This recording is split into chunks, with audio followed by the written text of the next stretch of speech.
Ka gaya mu dan fim ɗaya tak mai addini. In dai dan fim ne kira mun shi ka mun masa interview mai addinin tukunna. Mun masa interview ga mana mai addinin. Ne shi. Akwai addinin da babu bin shari'a cikin sa? To kai malam da kake tambaya su gaya maka dan fim ɗaya tak mai addini, su waɗannan na gaban kai na ruwansu da dan fim. Su suka san yan fim ne balle su san wani mai addini su za su kawo maka. Kuma sai suka kawo maka dan fim kai masa interview ta me?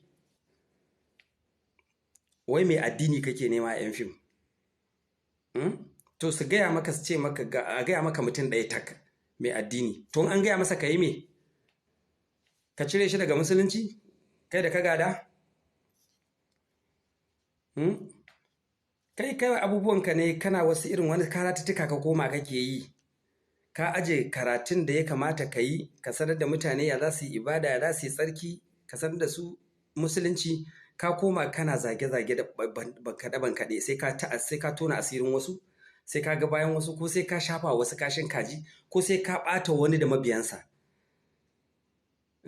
Ka shiga gwamnati, ka tafi can sifanta mu su wane ne, duk mutumin da ka ga maɗaukaki ne bin sa kake yi, ka gaya za ka ci zarafinsa, ka nuna a duniya mutumin banza ne. To sutura ai ta Allah ce malam, Allah ke suturtawa, ɗaukaka kuma a hannun Allah take.